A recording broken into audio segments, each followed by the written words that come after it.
Hello बच्चों, अस्सलाम वालेकुम। मेरा नाम सैयद अयान हैदर, हमारा और आपका प्यारा सा चैनल रफ़ाई एजुकेशन के साथ आज हम शुरू करेंगे क्लास 11 मैथमेटिक्स एक्सरसाइज जो है वो है 1.1 और दो क्वेश्चंस के रह गए थे और क्वेश्चन नंबर 10 क्वेश्चन नंबर 11। तो क्वेश्चन नंबर 10 जो है जल्दी जल्दी सॉल्व करते हैं। क्या कह रहे हैं? Represent the following complex numbers on complex plane. तो ये जो नंबर्स आपको दिए हुए हैं इनको आपने इसके ऊपर रिप्रेजेंट करके दिखाना है कॉम्प्लेक्स प्लेन के ऊपर। जिस तरह से आप ग्राफ बनाते हो आपने क्या करना है, आपने ग्राफ पेपर लेना है, ठीक है। ग्राफ पेपर पे इस तरह से लाइंस ड्रॉ कर लेते हैं हम। आपने पढ़ा होगा ग्राफ में कि जो ये वर्टिकल लाइंस होती हैं, वर्टिकल लाइन को आप क्या बोलते हो? Y axis. ऐसा ही है, ये होता है वाई एक्सिस।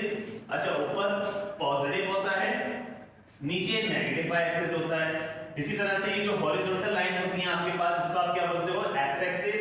और जो आपके पास राइट साइड पे होता है वो पॉजिटिव एक्स एक्सिस होता है और जो लेफ्ट साइड पे होता है वो नेगेटिव एक्स एक्सिस होता है। अब इसी तरह से अब इन्होंने बात करी है कॉम्प्लेक्स नंबर की, तो हमने क्या किया, हमने एक्स वाई की जगह क्या रख दिया? अच्छा, जो आपको क्वेश्चन दिया हुआ है, क्वेश्चन हम देख लेते हैं। 2, पहला है 2, तो ये जो पहले वाला होता है इसको आप x बोलते हो, जो दूसरे वाला है उसको आप क्या बोलते हो? y बोलते हो। और कॉम्प्लेक्स की बात हो रही तो पहला जो है वो रियल नंबर हो जाएगा, दूसरा जो है वो इमेजिनरी नंबर हो जाएगा। तो इमेजिनरी के साथ क्या लगाते हैं हम? आयोटा लगाते हैं। समझ में आई बात? ठीक है, तो रियल नंबर x है और इमेजिनरी आपके पास 3 है। पहला नंबर रियल हो जाएगा, दूसरा आपके पास इमेजिनरी हो जाएगा। कॉम्प्लेक्स नंबर्स को आपने इस ग्राफ पे ड्रॉ करना है।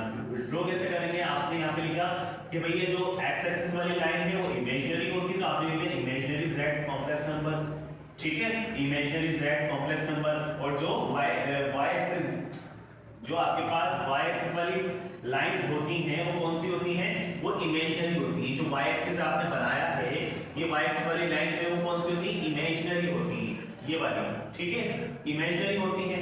और जो एक्स एक्सिस वाली लाइंस होती हैं वो आपके पास कौन सी होती हैं? वो रियल वाली होती हैं, यानी कि रियल वाली एक्स एक्सिस वाली कौन सी है? रियल वाली है। तो आपने यहाँ पे लिख दिया आर ई।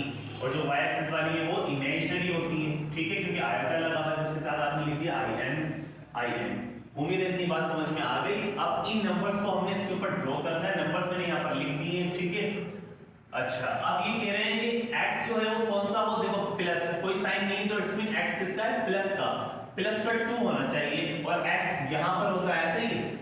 यहां पर अगर हम देखें तो 2 कहां है? ये रहा 2, ये है x का पॉजिटिव 2, ये रहा, और -3 y पे -3, तो -3 कहां होगा? y पे ऊपर होगा या नीचे होगा? तो नीचे होगा, ये रहा, यानी कि ऐसे और ये -3, तो ये आपके पास एक पॉइंट बन गया।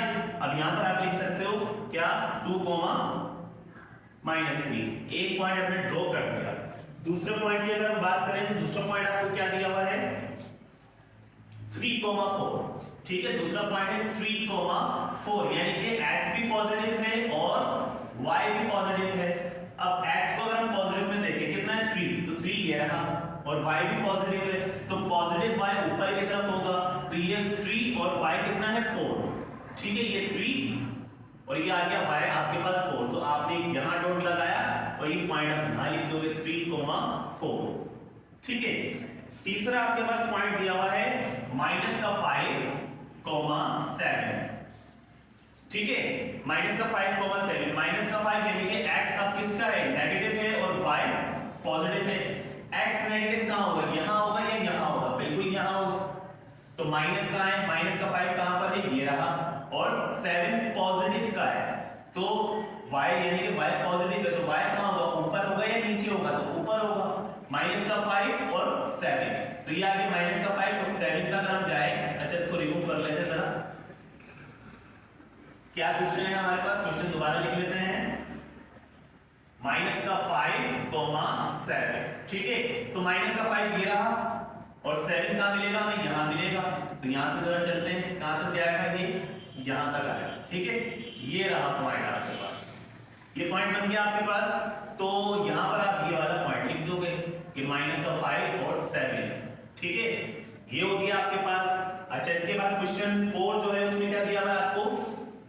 4 यहां लिख लेते हैं, क्या दिया हुआ है? माइनस का 6, -2। अब इसमें क्या है, देखो x भी माइनस में है और y भी माइनस में है, तो x माइनस में कहाँ होगा, यहाँ होगा या यहाँ होगा, यहाँ होगा। माइनस का 6 कहाँ है, ये रहा माइनस का 6 और माइनस का 2, तो माइनस का 6 ये रहा, माइनस का 2 ये रहा। माइनस का 6 पे हम आए ऐसे ऐसे और ये माइनस का 2, ठीक है। यहाँ पर आपने ये पॉइंट बनाया और पॉइंट क्या है आपके पास, माइनस का 6 माइनस का 2, समझ में आ गया, ठीक है। आगे चलते 0,6, आगे क्या दिया आपको 0,6, 0,6 यानी कि अब x क्या है 0 और y क्या है आपके पास 6, तो देखो 0 तो ये होगा आपके पास 0 और 6, y 6 प्लस में माइनस में, प्लस में, तो प्लस में क्या होगा ऊपर, यहां से आप गए और ये रहा 6, ठीक है। ये आपने यहां पर पॉइंट बनाया और पॉइंट क्या है आपके पास 0,6, ठीक है। इसके पास भी आपने पॉइंट लिख दिया। अच्छा उसके बाद क्या है, माइनस का 5,0 यानी कि x जो है वो माइनस में है और y जो है वो 0 है, तो x माइनस में यहां होगा या यहां होगा, यहां होगा, ठीक है।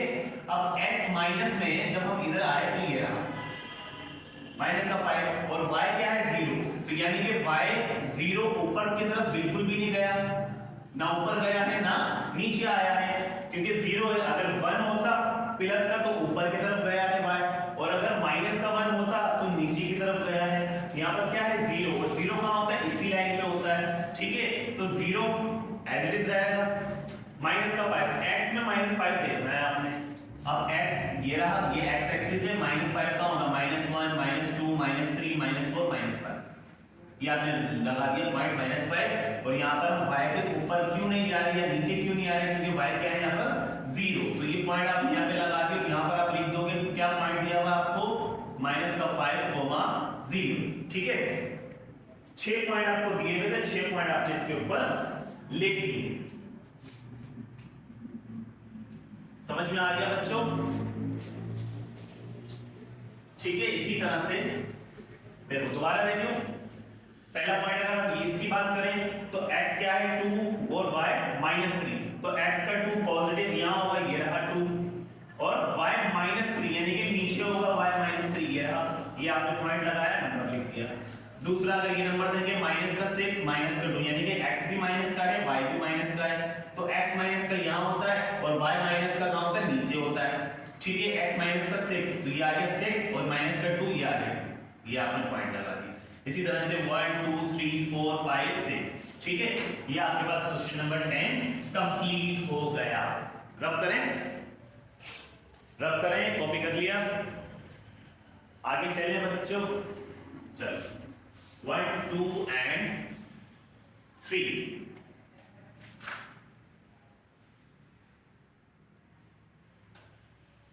अच्छा इसी के साथ क्वेश्चन नंबर 11 खत्म करते हैं और फिर एक्सरसाइज का हो जाएगा, इतने लिल्लाह वो इतने खत्म एक्सरसाइज, ठीक है। क्वेश्चन नंबर 11 हमारे पास क्या है, क्वेश्चन नंबर 11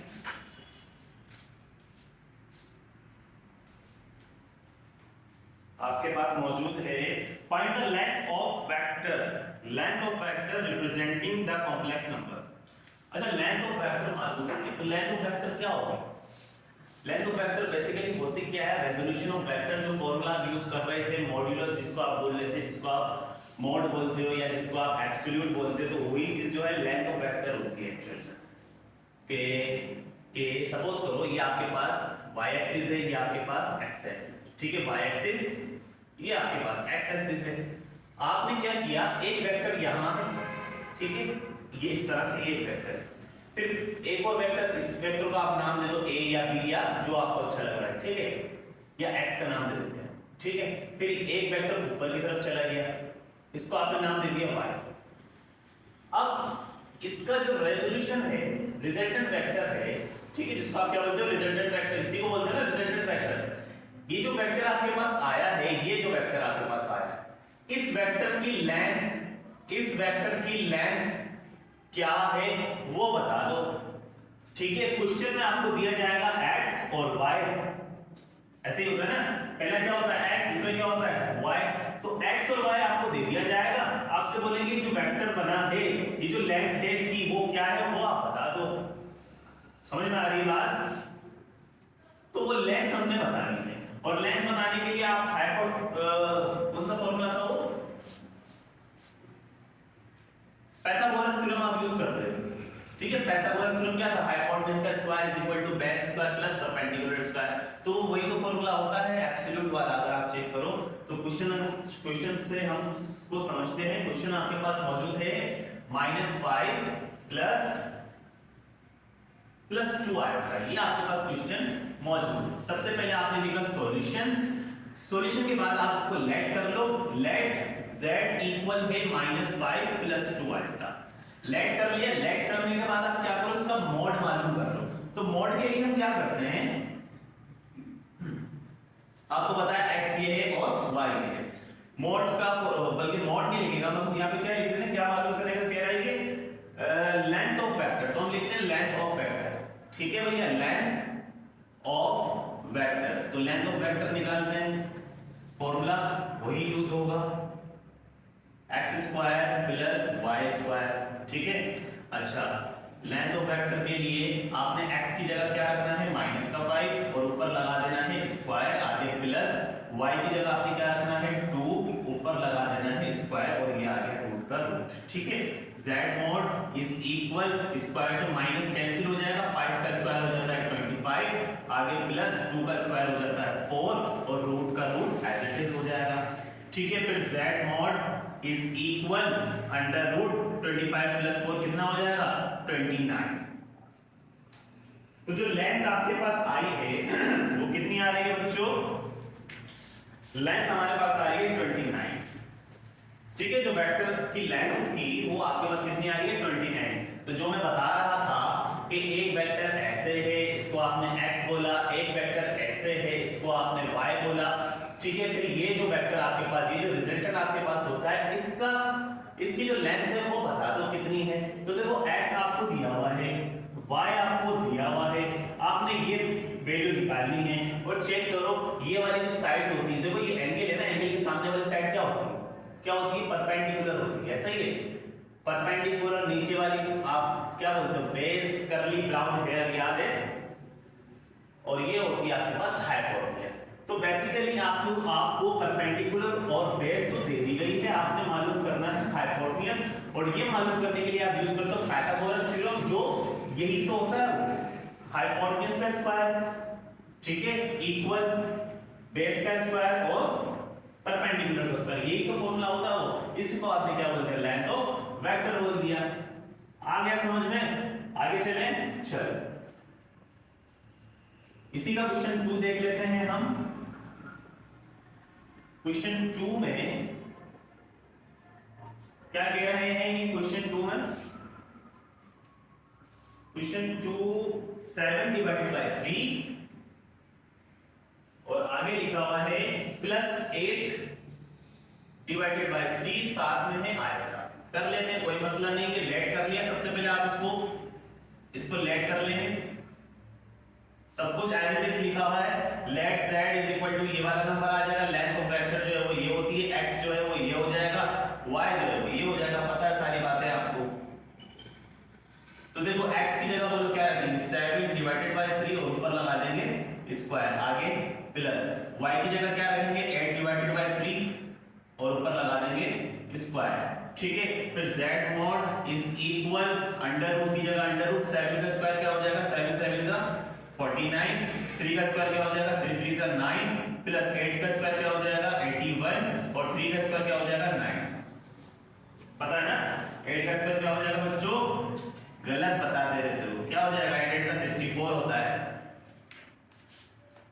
चलो z की जगह आपने रखना है z इक्वल रूट की जगह रूट। अच्छा देखो एलसीएम सिमिलर है, तो एलसीएम अगर सिमिलर हो तो मैंने सिखाया था, आपने एक लाइन लगानी है, जो एलसीएम आ रहा है 9 की जगह आपने 1 टाइम 9 कर दिया, उसके बाद जो ऊपर वैल्यूज लिखी थी उनको भी बिल्कुल एज इट इज लिख दो। क्या लिखा हुआ 49 प्लस का 64 एज इट इज आ जाएगा। ठीक है, अब इसको क्या कर लेंगे, हम जमा कर लेते हैं। तो z mod is equal in दोनों का अगर हम जमा करें 49 प्लस 64 ये इक्वल हो जाएगा 1113 के, ऐसे ही 1113 के इक्वल हो जाएगा। और नीचे जो 9 था वो 9 एडिड था। अब अगर हम इसको ऐसे लिखें अंडर रूट 113 डिवाइडेड बाय, अगर 9 का हम रूट ले लेते हैं, 9 जब रूट से बाहर आ जाता है तो वो क्या कहलाता है 3 हो जाता है वो, ठीक है। इसका आंसर चेक कर लेते हैं। तो ये आपके पास लेंथ ऑफ वेक्टर निकलकर आ गई, ठीक है। चलो इसी के साथ तीसरा सवाल करें, कर लिया copy 1 2 and 3।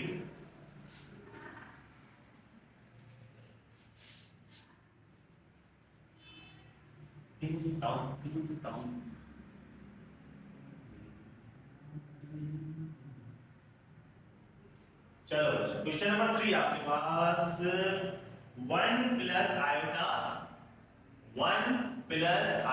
Divided by under root 2, ये लिखा हुआ है 1 plus iota divided by under root 2। अच्छा, इस सवाल को अगर हम ऐसे लिखते हैं, देखो इसके बाद का स्टेप बता रहा हूं। इसके बाद आपने क्या करना है, ये अंडर रूट 2 1 के अपॉन में रख दो, ठीक है। आगे प्लस और यही अंडर रूट 2 आयोटा के अपॉन में रख दो। अब ऊपर कोई नंबर नहीं तो अगर हम 1 लगा दें कोई मसला नहीं, ठीक है।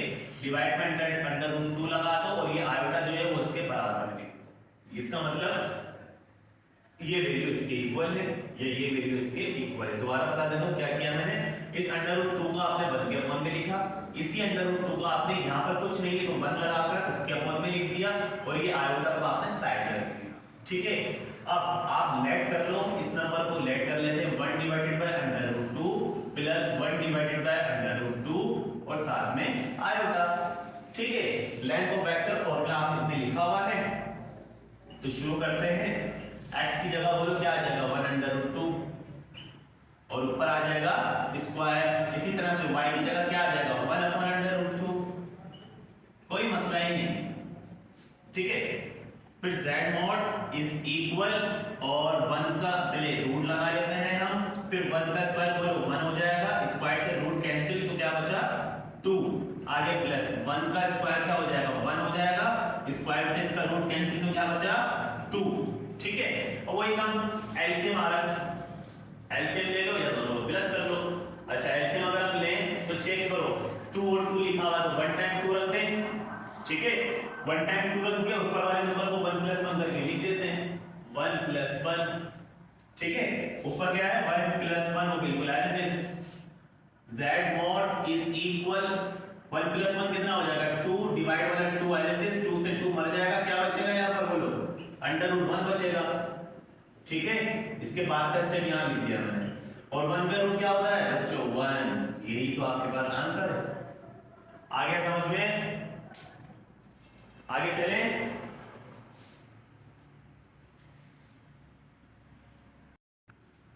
रब कर दें बच्चों, चलो 1 2 एंड 3।